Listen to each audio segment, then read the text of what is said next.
Hello everybody, it's Mr. Second Amendment, and today this is going to be another workbench video. I'm going to be installing this Aero Precision Atlas rail onto a standard AR15 setup. A couple disclaimers. First of all, like I said previously, I'm not sponsored by any companies. They don't know I exist. I just like things that work. Secondly, there's a lot of stuff in this video that even if it's not specifically this rail, there's a lot of things that are going to be similar or the same on any other rail that you might have or want to install. And the next thing I would definitely say is read the instructions. If there's any directions or instructions that come with your rail, there's certain companies that will specify what torque you need to use, how you actually need to do it in terms of procedure, torque settings, everything. So definitely going to want to read the directions instead of just fly right into it. Some companies, I've seen this is more common these days, is there are no instructions on the box or in the box or with the product, and they'll just say, hey, go to our YouTube channel or website and then you can watch a video or get the directions on how to install it. So just look out for that. If you can ever use the factory or the manufacturer's instructions on installing their rail onto your rifle, definitely want to do that as a valuable source. And the last thing, just because I deal with this on an almost daily basis, pretty much just, it's kind of sad because guys will, you don't know what you don't know.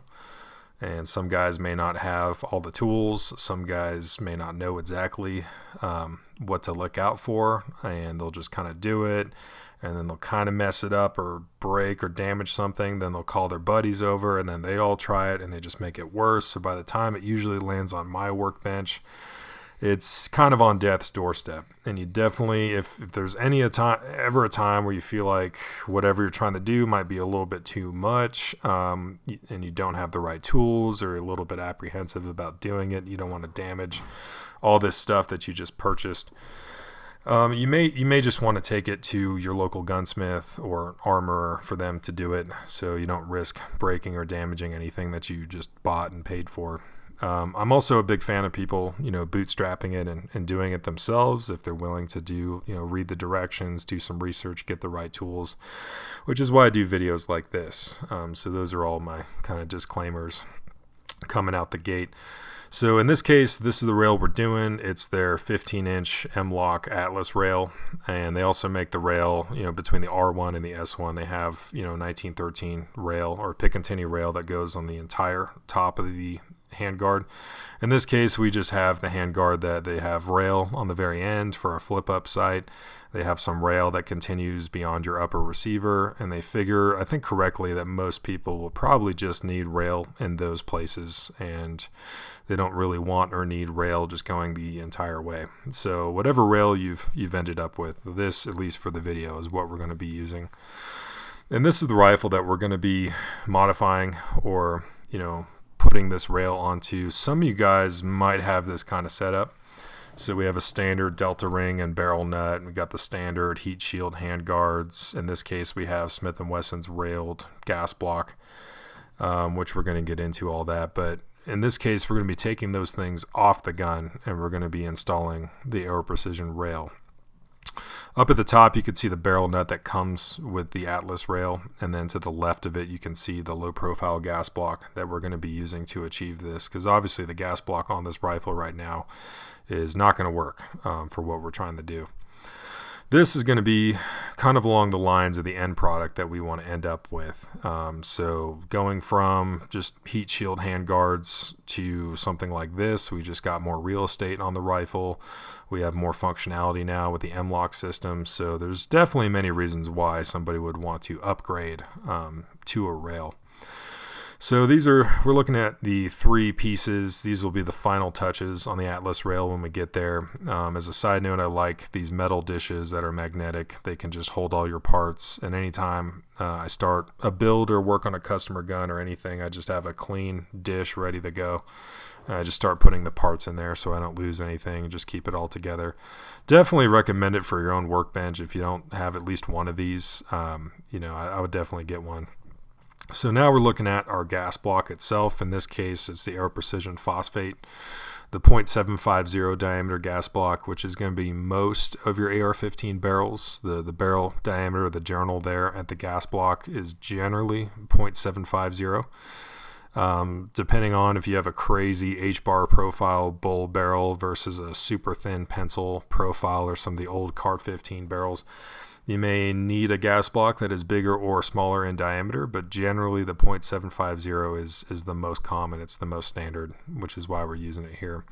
You can also see the barrel shims that are included with the Atlas rail, and we're going to get to how to use them and why they exist. And then we have the barrel nut itself kind of out of frame at the top. First thing I like to do is to actually chamber check and just make sure it is in fact unloaded, especially if it comes off the street. It's a customer gun, it's a rental gun, or in this case, this is actually a brand new factory gun, and I will still do it because over the years, it's very rare, but I have seen it, that you might have spent brass in there from the test fire. You might have a live round in there from the test fire. Most companies these days have been mitigating that by including their guns with a chamber flag in the box. So it really has not been a huge issue, but in the past I have seen guns, yes, even coming from the factory, that have live or spent brass in there. So you stand to gain everything from just checking. You're not losing anything from just doing a quick chamber check, and you stand to potentially lose everything if you don't, and just make that assumption. So that's kind of that safety side note. Next, we're going to be starting off with one of the easier parts of one of the easier operations here. We're going to be taking off these handguards. So first we're going to pull down on the delta ring, and then we're going to start separating the different halves while we're maintaining the pressure pulling down on the delta ring. They do make special proprietary tools that only do this purpose to help you out, so you can do it by yourself. In the field manuals and the training circulars, we actually had what they called the buddy system. So one guy holds the rifle and pulls the ring down, and then another guy comes in to separate the two halves. Most of the time it's not a problem, especially if you've done it a lot, but if you're going to throw out the handguards anyway and they're kind of being tough, you can use a flathead screwdriver to kind of pry them apart and just throw them out. Whatever you got to do just to get these off. It really shouldn't have to damage the heat shield handguards though, just trying to get them off under most circumstances. Next, I like to set aside the stuff that either I'm not going to use till the very end, or things I will use but it's going to come up later. So we got the actual Atlas rail itself, charging handle, bolt carrier group, and then we have the completed rifle lower just hanging out to the side. We will be obviously using the rail eventually, but we also are going to be using the bolt carrier group. But when that comes up, we'll use it. In the meantime, I'll just set everything aside. So now I'm actually going to take out the two set screws of the gas block itself, and I'm going to proceed to degrease them with some brake cleaner. Now we are going to be using Loctite for this specific situation. We're going to get to how and why, but whenever we're using Loctite on threaded screws or anything, we like to degrease the threads of the screws and also the gas block itself. And I'll do that with a brake cleaner in there, using a Q-tip to thread it in and thread it out like a screw and clean out the threads. You'll be left with some cotton residue like this, and I just go ahead, take an air hose and just spray all that out so it's dry and it's clean. And then I'll go ahead and put it in the metal dish just to keep going with the build. So the next big thing we're going to be doing is removing the gas block, which in this case it is pinned with a taper pin to the barrel, which is going to require some hammering, which we're going to get to. But while we're doing all this hammering, something I think is often overlooked is the ejection port cover itself. So that door is just going to be flapping, could potentially cause damage to the spring or the upper receiver, where the spring might actually etch into the upper. So generally don't want to have this flying around. Generally just don't want to do that. So I like a rubber band, in this case with a cleaning brush, just to keep that door closed while I'm doing any hammering. As a side note, if you do have some kind of optics or scope or red dot or something on the upper receiver, this would be the time you would definitely want to make sure that comes off. Just as an abundance of caution, yes, you would lose the zero that you had, but we're doing stuff to the barrel, and you're going to have to reobtain zero anyway. And if we don't have to expose an optic to lateral forces like that and just hammering, we definitely just want to take it off. Iron sight's usually okay, but definitely optics and lenses and things that matter, I always take those off just out of an abundance of caution. Okay, so this is what we're actually looking at in terms of what we need to get off. And the two things that matter for us, circled on top is going to be that taper pin, and then on the bottom is going to be that set screw. Smith & Wesson, on this railed gas block they actually have a set screw on the bottom as well as pinning it to the barrel. So one of the more important things right out the gate is we have to know what direction we need to hammer that taper pin out. So the normal direction that most manufacturers will use, kind of the standard taper pin profile and direction, if we wanted to remove this taper pin on most AR-15s, most manufacturers, just think of it like the brass ejecting out of the rifle. By way of, if I'm aiming and shooting the rifle, I need to punch it out from left to right, just like the brass is ejecting out of the rifle. And that is the direction I normally would take to get a taper pin out of a front sight base or a pinned gas block. In the case of Smith & Wesson, they actually decide to go the opposite for some reason on their front sight bases and on their gas blocks. So on specifically a Smith & Wesson, if I want to remove this taper pin, I'm going to have to hammer it from right to left, or in the direction that you see there. So that's one of the big things you can do to really help or hurt you, is if you decide to actually, just go for it, versus if you're going to do just a little bit of research and figure out what direction your rifle needs to go. One way to do it, if it's unknown quantity, you have no idea who made it, and it just looks a little bit too close to the naked eye, you're not sure which end is the wider diameter, you can take a set of calipers and you can measure one side and then measure the other and see which side is bigger in diameter, and that'll let you know. But at least on a Smith & Wesson, in this case, we're going to have to hammer from right to left to get this taper pin out.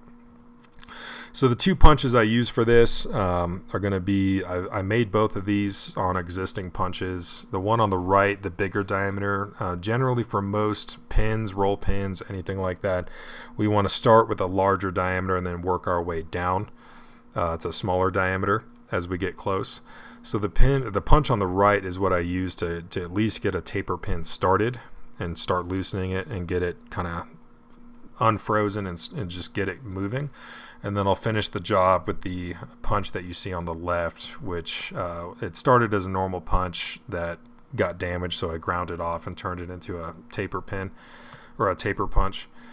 And generally with these two punches, I can pretty much do any front sight base or pinned gas block without causing cosmetic damage to the outside of it if it needs to be reused on another build. Sometimes it may require busting out some different punches, but generally just with these two punches I can pretty much do most. So we're going to go ahead and get started by removing that set screw. It shouldn't really fight you. Smith & Wesson does not use Loctite or anything in there. And I actually like to keep it in the body of the gas block itself in case we do want to reuse this gas block for something else, that it's just there, so I don't have to worry about that set screw getting lost. So once I've just backed it out or fully removed it, then now we're looking at what we're going to need to actually accomplish the job. So first I got my heat resistant gloves, then I got the blowtorch, I got the punches you saw, I got the hammer, and then I have half of a clamshell for an upper receiver. I'm not a big fan of clamshells. I like reaction rods when I'm doing torque on the barrel. Not a big fan of clamshells. I've on a couple occasions seen somebody using those and snapping or breaking or flexing their upper. But in this case, it is going to be helpful that I can set up the gas block on the edge of it and I have enough clearance to actually punch the taper pin out. So this picture right now, it's actually hot. I just heated it up. When it comes to the blowtorch, I automatically, the first thing I do is just go to the blowtorch. Not to say that you can't do this job without the blowtorch or applying heat, but just from experience and lessons learned, I've realized it's really beneficial just to heat up the gas block or front sight base first and then go for it. Again, hammering in the correct direction and all the set screws are removed or backed out. The amount of heat that I'm applying, I'm not sitting there for like an hour just heating this thing up red hot. Just getting it hot enough not to exceed really the heat that it would experience if you just had like 4 magazines and just mag dumped as fast as you could pull the trigger. So we're not doing a crazy amount of heat. There's no rock set or Loctite involved in this anywhere. We're just heating it up to kind of get a little bit of expansion, try to make the job a little easier. Then what I'll do is I'll use the larger punch to get it started. Once I hammer it out to where it's flush, then I'll use the smaller punch just to kind of tap it out. And generally at that point, it'll just come out and it's good to go.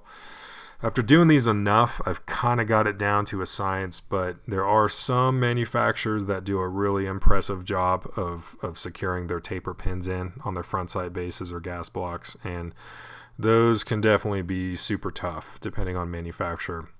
The Smith & Wessons, I think, are ideal where they're never going to walk out on their own, but also if you want to do modifications like this, it's not the end of the world.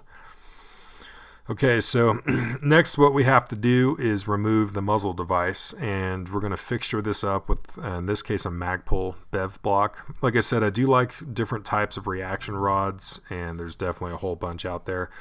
I think the bev block does a good job because if I'm tightening or loosening a muzzle device, or I'm tightening or loosening a barrel nut, I'm putting torque on this thing, it engages with the teeth of the barrel extension itself, and it also has a way to secure the upper receiver from rotationally twisting or anything. So I think for most guys in most casual jobs like this, a bev block is perfectly fine. But if you're certainly doing this all day, every day, you're going to want to use some kind of quality reaction rod that has a sail or something on it to prevent the upper from twisting while you're torquing. But for these videos, I like to use tools or use things that I think most people could probably tap into or already have on hand. So we're going to take the armorer's wrench, whatever it is, in this case the Magpul, and we're going to start just loosening the muzzle device. Now, this is your standard A2 birdcage secured in place with a crush washer. It's not a big deal getting this off. There was no Loctite or rock set in there. For suppressor hosts and suppressor muzzle devices, there is going to be or should be some rock set in there. There's going to be some peel washers, and it's going to be a very tight fit. There is going to be some heat that you're going to need to apply for that. But right now, just for at least for covering the course of the video, we're just using standard muzzle device. Should not fight you too hard. You just get it loose, and then we'll just go ahead by hand, just unscrew it off the barrel. And with that crush washer, I actually throw that out. Crush washers and roll pins, just by way of principle, those are one-time use items. Once they've been used, that's great, but if we're going to take them off to change out our bolt catch, so we need a new roll pin for that, we're going to change out our muzzle device, or in this case, we'll use the same muzzle device, but it needs to come off to get this done. Anytime we install a roll pin or crush washer and it's doing its job and then we undo it, we just want to throw it out. And I just, as a policy, just to make sure I don't have this crush washer or roll pins enter circulation into my brand new parts or spare parts, I just throw them out immediately, just right away. So next, we're going to be getting the gas block, gas tube assembly, and the handguard end cap. We're going to be getting all that off. We're going to be getting this off the barrel, and there's really should not require a lot of force here.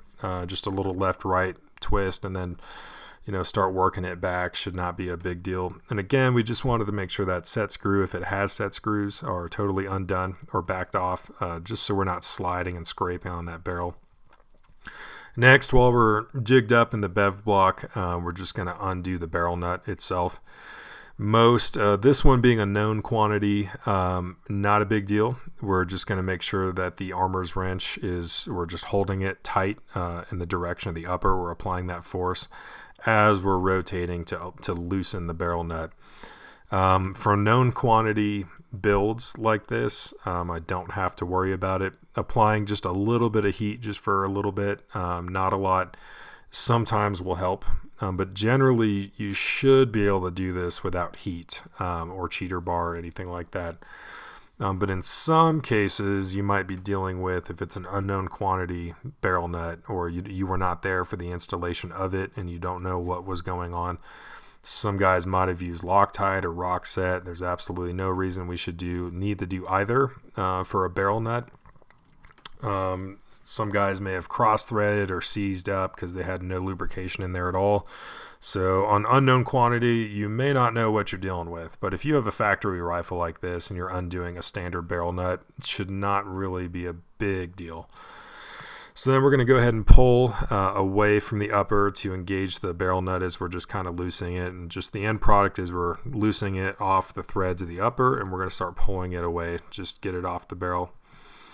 So in the end, at least right now, this is what we're dealing with in terms of the major components that we have taken apart. So the next thing we're going to do is we're actually going to take the gas tube. We can definitely reuse the gas tube. So we're going to take the gas tube from the existing gas block that it came with. And this is how we're going to do it. So there are some cool jigs and fixtures and ways of helping you put roll pins in or out of gas blocks.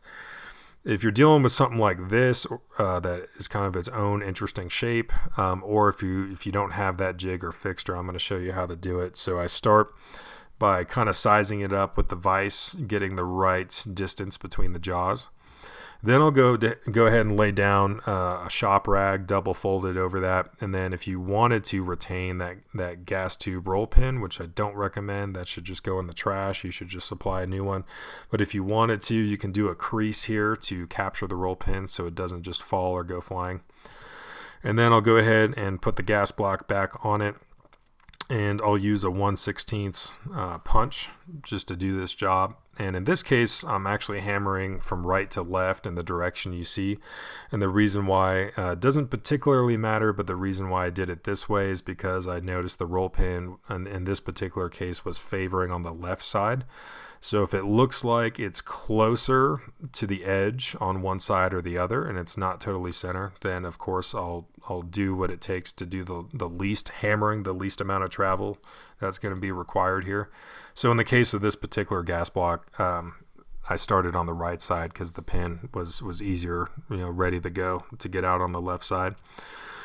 And then what we'll do is we'll go ahead and separate the gas block from the gas tube. Now in this case, brand new factory rifle, I don't know how many rounds they use as a test fire at Smith & Wesson, but it's not an incredible amount. And the gas block, gas tube, everything is pretty much mint condition. There's no carbon in here.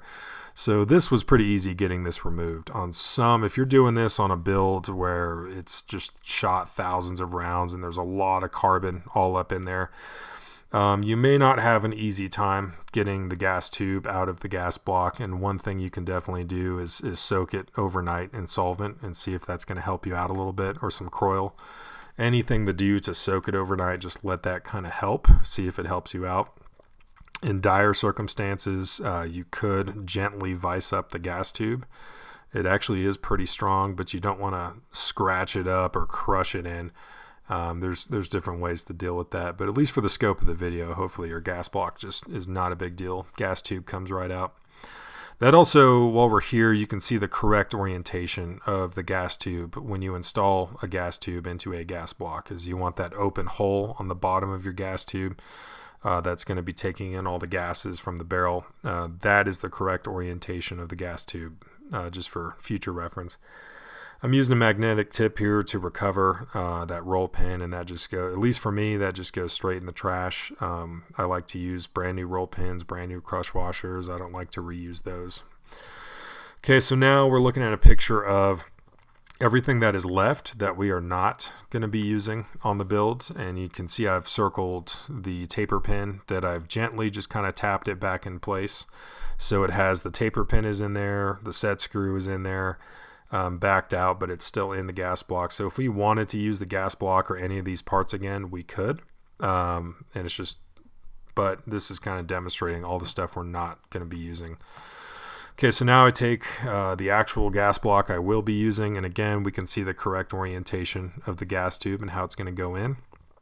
And again, if you can get fixtures and things to make this job easier, but again, I'm kind of assuming that either you don't have the fixture, or maybe in a circumstance where you're using a gas block that is kind of going against the grain and there's not really a fixture that it fits in.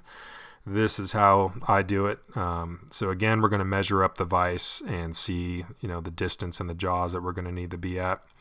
We're going to lay down a double wrap shop rag. We're going to get this ready to go. And we're going to insert the gas tube in the correct orientation, and we're going to line up that hole. It doesn't have to be absolutely perfect right now because we're just going to jig it up with some needle nose pliers on the new roll pin like this. And I actually take a lightweight hammer and just kind of gently tap to get the roll pin at least stuck in the actual gas block itself. And this is where we can pick it up, check, look from the other side using some light and everything, and getting that gas tube correctly lined up. Gas tube roll pin should not fight you. It'll go in a little bit, and then if you feel it, just resistance, it doesn't want to go further. That's the telltale sign that your gas tube is not properly lined up. You need to stop, check alignment, and then continue on. So after that, I use a 1/4 inch or just a larger punch than needed, at least to get started, and start hammering gently, just the roll pin, just check as we go. If you guys are having challenges with the vise doing it on the side, then another way you can do it is vertical, is just set it up vertically in your vise and then just hammer in the roll pin from side to side, just like this is an alternative option if you need to do that. But we're going to get about this far, so we're almost there, and that's where the larger punch is going to go away. And I'm going to move into a smaller punch and then eventually finish up here with a roll pin punch. And we want to, eventually the end result is we want it to be equal on both sides. It's equally sunken in, about the same or exactly the same on both sides, is how we've successfully installed that roll pin. Next, what I'm doing is I'm prepping the upper receiver. I'm going to go ahead and spray some REM oil or thin viscosity oil in here. And I'm going to use a nylon thicker brush to start cleaning out the threads, any previous grease or residue or whatever may be there. Just going to start fresh and clean it all out inside and out. Also going to do that to the barrel. Just going to clean out any residue, carbon, or any weird stuff that's going on here just to start fresh. And then I'll air hose it and completely dry it off. So this is what it would look like at that point. Now this next step, I think most people probably will not do, and I think most people probably won't need to do. Most of the time with quality components, quality manufacturers, the vast majority of the time, you really don't have to worry about this, but this is something I do on the side of checking headspace. So that involves cleaning out the actual chamber and the star chamber, the barrel extension in there, just cleaning it completely out. And also cleaning off the bolt head itself, removing the extractor, and some headspace gauges are going to want to remove the ejector as well. The ejector on an AR15 is held in with a roll pin, and again, those are one-time use. So I have headspace gauges that are actually machined out for the ejector, so I don't have to remove the ejector, but I do have to get rid of the extractor, which is not a big deal. And I'll do the go, no go, I'll check it. In this case, again, this is a factory gun, and I was like 100% certain that I would not have any drama and no issues with headspace, and I did not, and that's very common. But definitely anytime we replace the bolt or the barrel, we are always going to want to check headspace. Is it 100% necessary? Probably not. For most people, probably not. And I think it's probably not worth your time buying gauges and all this stuff if you're just going to have a couple ARs or do some casual building. But when in doubt, or you have some suspect parts, or you don't know what's going on, it's unknown quantity, you have no idea, it would not be a bad idea to just take it to a gunsmith or an armor, or someone who has the headspace gauges and can check that for you if you're ever in doubt. But this is something I just do, and I'm not saying it's absolutely something everyone needs to do, but this is me taking out the headspace gauge, and now we're off to the races. So at this point, with the whole headspace discussion aside, this is back on target. We got the threads of the upper. I've got those greased up, and then the barrel itself, I apply oil to the barrel extension because you're not going to see that again. Now the grease I'm using, I lightly went over this in the building a lower receiver video, but I like to use Aeroshell 64. It was called 33MS, was the older iteration. I guess Aeroshell 64 is kind of the reverse compatible, the newer version of it. Essentially what's happening, it's a lithium-based moly grease. It's an assembly grease. We don't have graphite in there, any additives for high heat like you would find at automotive store stuff. And I've seen some guys build, put on a barrel nut with just standard oil or CLP, without having issues and stuff. I just do it out of habit, and generally, what we're trying to not do is seize up on the threads, because we do have some nice aluminum threads of your upper. Some barrel nuts might be aluminum as well, and we just don't want to risk seizing up and totally, either stripping out. So a nice quality grease like this is going to be good to go. Okay, so what I'll do, you can put the barrel in the upper and then jig it up. In this case, just for photos, I put it in that bev block that you can see now. Put the pin in there to retain the upper, and then install the barrel into the teeth of the bev block, so it's good to go.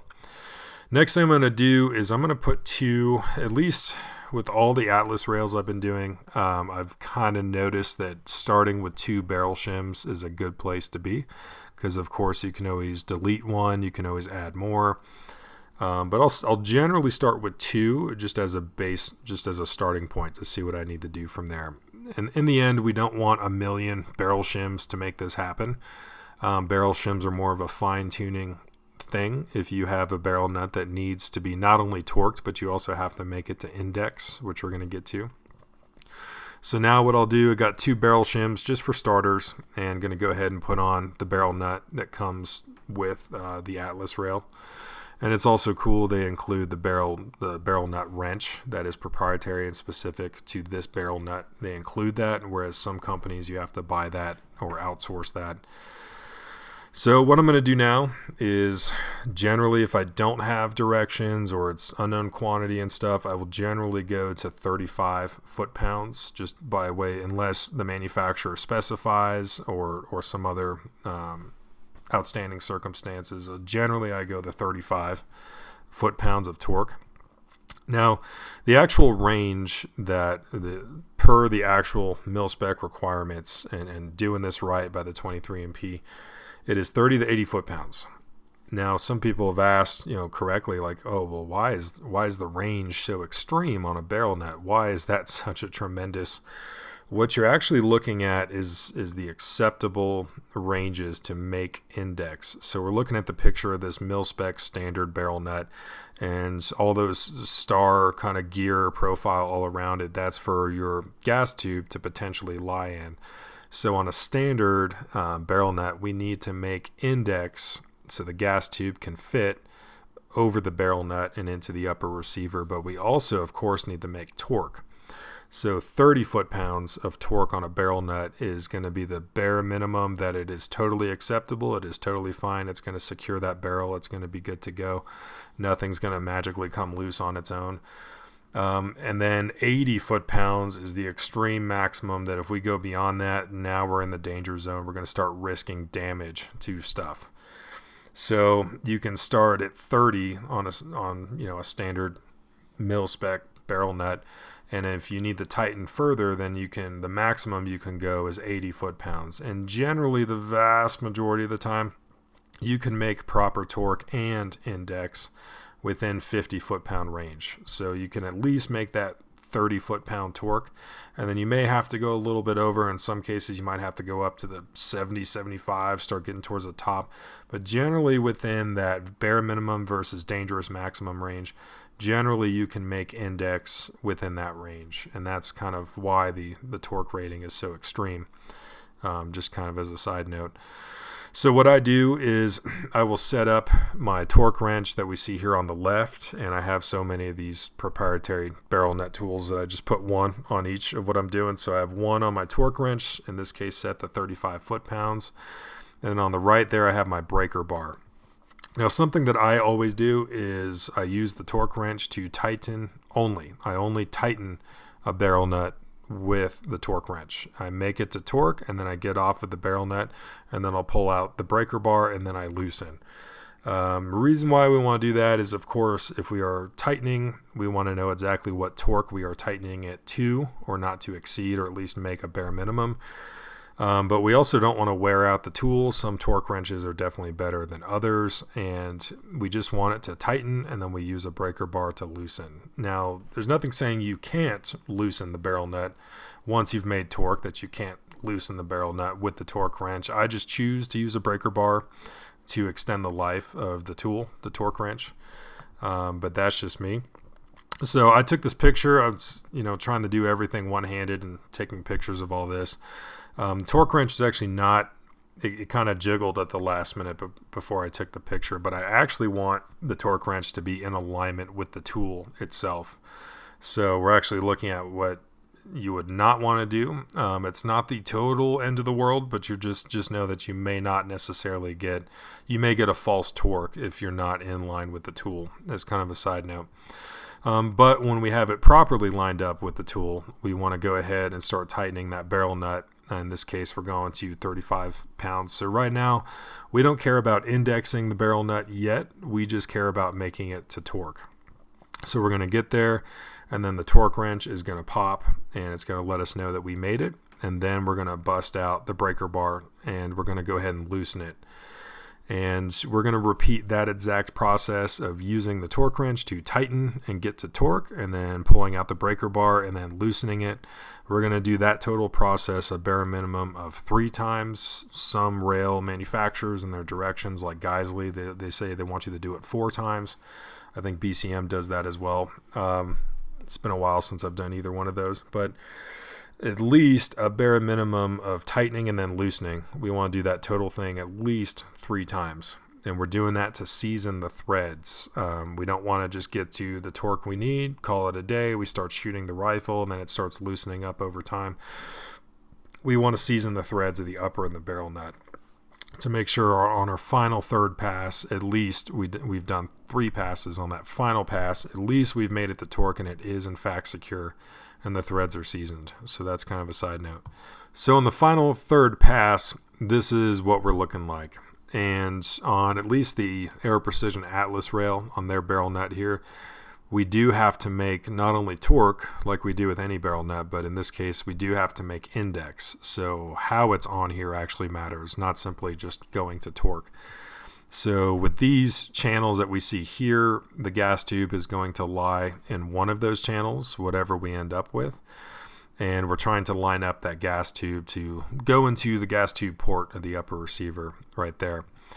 So it's very clear to me when you get to this point, like, okay, there's only going to be one of 2 options here. So we have option 1, and if we want to make option 1 work, we are going to have to tighten this barrel nut to get it to line up and to get to index. So we've made the bare minimum 35 foot-pounds, and now we need to go further if we want to utilize option 1, not to exceed 80 foot-pounds of torque.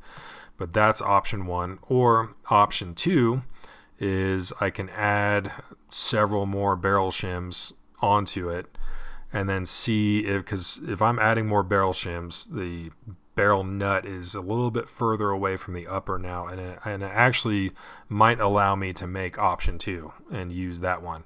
No matter what we're doing, we want to make the bare minimum torque that we need to make, and then we want to tighten to get to index if we have a barrel nut like this that requires index. What we don't want to do is see option 2 and be like, oh, all I have to do is just kind of loosen a little bit and then we're good to go. No. Just like a muzzle device, we always want to get just before we're almost indexed, and then little by little, in this case, we don't want to exceed torque, 80 foot-pounds, but we always want to be stop just a little previous and then tighten to exactly what we need and then just stop. We never want to be in a position where we have to, oh, I just over-traveled a little bit, and now you loosen it just a little bit. No, we always want to go right to torque, and then tighten until we finally get to index without exceeding torque, and we don't go over. That's the proper procedure that we want to use. So in this case, I'm like, well, maybe I can use option 2. I'm going to put some more barrel shims on here. I generally don't like to have a mile-high stack of barrel shims, but they are provided with the kit if needed. So I decided, okay, I'm going to try to do option 2. And this is where I ended up. You could see option 1, option 2, because now we are further away from the receiver. Now at this point, it became clear with doing all these Atlas rails, like, okay, I could grab extra barrel shims and try to make option 2 work, and it could, but you know what makes more sense? Now we need to download, we need to take off some barrel shims, and maybe we'll do just one barrel shim and see if we can go back to option 1 in green, see if we can do that. So we got the 1 barrel shim, we reinstall it, and then with 35 foot-pounds of torque, this is what we look like. Now you can't really see it from the photo, but it was just a hair short. So I had a little bit more I needed to tighten to fully get it absolutely plumb. So now what we're going to do is take our torque wrench and put it to 80 foot-pounds. And this is letting us know of the danger zone. So I'm going to re-engage on this barrel nut and just ever so slightly get it exactly index. I know I've made at least 35 foot-pounds, but I do not want to exceed 80 pounds. So I set my torque wrench to 80 foot-pounds, and I do not want the torque wrench to click because that'll tell me that I'm maxing out. So with the torque wrench at 80 foot-pounds, I'm going to use it to tighten and get exactly the index that I need to get to, which in this case was ever so slightly, just so slightly less. Did not take a lot, and I'm very OCD about these things, but the Atlas rail, there actually is a little bit of margin of error that you can have with the barrel nut here, but I like to be as precise as I could possibly get it. So torque wrench is on 80 foot-pounds, so it'll let us know if we approach too much torque. And in this case, I was able to just tighten it up and never hit that 80 pounds, so we are good to go. You can also take the gas tube itself and just kind of run it in the channel to make sure it's going to fit. They actually make like a gas tube alignment gauge and everything. Honestly, I think if you just use your gas tube, you don't need to purchase that stuff. Okay, next we're going to be dealing with installing the gas block onto the barrel. And this right here is the gas block Genie. I wish I had discovered what this thing was years ago, but better late than never, I guess. And again, I'm not sponsored by them either. I just like stuff that works. But you don't essentially need the gas block Genie. You don't need it to properly do this job. So the way this thing works is you insert it into your gas tube, and then you get it totally lined up. So there's two things happening. I'm lining up the hole in the gas block Genie to the actual gas port of the gas block. So it's letting me know if, like, rotationally if I'm plumb, but also it's letting me know exactly the depth that I need to go to make this happen. So what I'm going to do is, now that it's properly lined up with the gas port inside the gas block, I'm going to take a Sharpie. I'm going to mark on the gas block Genie right around the rim of the gas block itself. And then I'm going to mark the gas block from the inside of the gas block Genie with that Sharpie. So in the end, I've marked up the gas block for straight up and down plumb, and I've marked up the gas block Genie for depth. So now this is the end result. This is what the Genie looks like with those markings on there right now. Then what I'm going to do is put this on the barrel, and I'm going to line up the gas block, or excuse me, the gas port of the barrel itself to the gas port marking on the gas block Genie.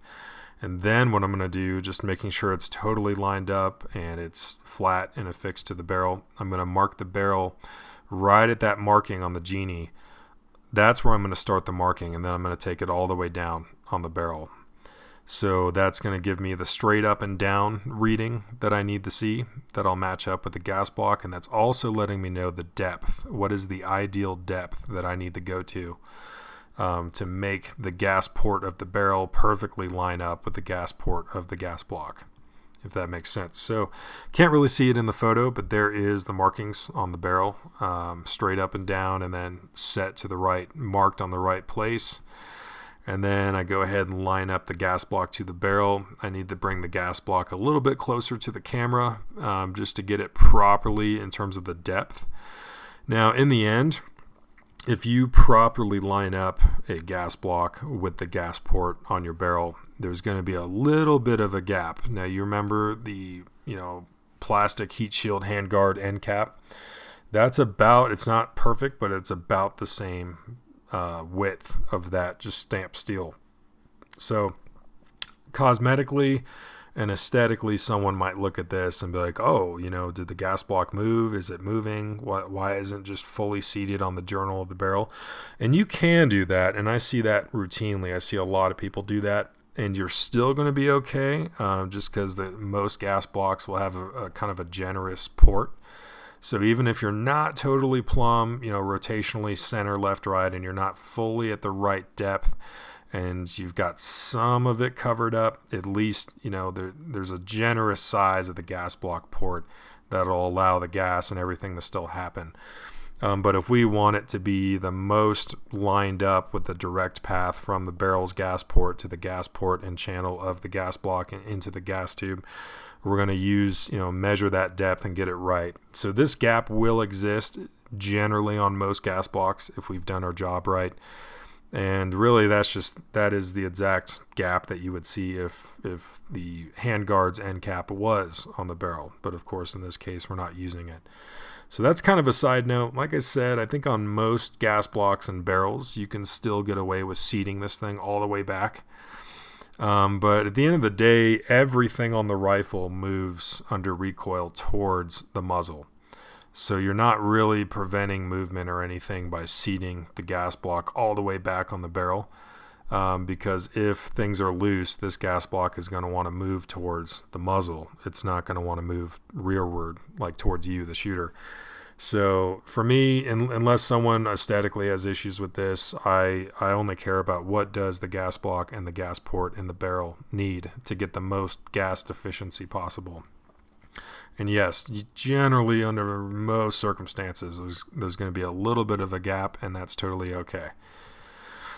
Okay, so now we're checking for overall straightness. So, using the markings that I did on the gas block and the barrel, it should be straight up and down, and I'll just verify that by checking down the muzzle end, just to make sure everything is straight up and down. And once I get that, this is where the Loctite is going to show up. So what we're doing right now is we have a barrel that has no dimples at all for those set screws to sit into. And we're using a gas block that just has 2 set screws, and there's no pins, and there's nothing. This is most commonly what I see, and it's actually my least favorite because it is, by way of how you can do a gas block, this is the least secure way of doing it. So to give it the best chance possible, I will apply the extra strength Loctite to the screws and set them in place and torque them to 80 inch-pounds, which is pretty severe. That's pretty tight. But that gas block at that point will not want to move on its own. You are definitely going to have to apply some intentional effort to get that undone. But in the case of a barrel and a gas block like this, which I find to be the most common, this is the best shot that I like to give it. Even better, one step above this is if you have at least one dimple that is milled into your barrel for one of those screws to sit into. Just so, that's a little bit extra insurance that gas block is just not going to migrate forwards towards the muzzle, and now you have a bolt action rifle and you're not cycling. Even better, the next step up is going to be 2 dimples. So there's going to be a dimple for each of the screws. That's even better. And then the actual, just in my opinion, the just best solution, just the most bomb-proof way of doing a gas block is you actually have it drilled and pinned to the barrel. Just like the standard setup on a front sight base, you can actually see that there's, on the outer profile of the barrel, the pins are actually, sitting inside the barrel. So it just will not move. Just like the one taper pin we had on the gas block when we got started on this thing, that anytime we're drilling and pinning and using taper pins to hold a gas block in place, that is just going to be the cherry on top, just the most bomb-proof way to do it. But in the case of if I just have a barrel with no dimples, there's no drilled and pinned taper pin, it's just 2 set screws holding on for dear life, I will go ahead and use the extra strength Loctite. Not on the barrel profile and not on the inside of the gas block, but I will use it on the screws and threads themselves and torque it to 80 inch-pounds, which is pretty high, but that is going to give it the absolute just best chance of success You could potentially take this one step further and stake these screws in the gas block just to ensure that the screws are not going to walk out. But that's kind of what the Loctite is there for in this kind of circumstance. But I'm definitely a bigger fan of drilling and pinning gas blocks to barrels, whatever gas block it may be. But this is what I do when I'm dealing with the most common scenario. No dimples, no drill and pin, just 2 set screws holding on for dear life. And this actually ends up being very successful. Okay, so another check we're going to do, not just visually, but we do it first visually. We just want to check the gas tube to make sure it's not canted or favoring to the left or to the right, that it is looking straight down into the upper, that it is centered. And again, we can do another visual check just to make sure that, during and then after the tightening of those screws, that the gas block stayed at the right depth and also plumb straight up and down, that it is good to go. Now, another check you can do that I strenuously recommend while you still can undo things and fix it is actually taking your bolt carrier group and cycling it just in and out just to make sure there's no binding on the gas key right here. Just making sure the gas tube wants to go inside the gas key of the bolt carrier group and there's no binding. It's not getting jammed up or anything. There are gauges to measure, your gas key. Is it in spec? And there's all kinds of just thousands of dollars worth of gauges you could buy but honestly, I don't want to say nobody. There's a lot of people you just don't need to do that. You can actually use the bolt carrier group itself as a gauge to see what is going on. Okay, so now this is what we got going on. We have the barrel nut was done and indexed. We made it to torque. We indexed the barrel nut. We used the gas block genie or just calipers, if you're going to measure it out, to get the gas block at the right depth. We made sure it was plumb. It's not binding on the bolt carrier group at the gas key. We got the set screws installed for the gas block, in this case with extra strength Loctite, to give it the best chance of success, which does actually end up working out really well.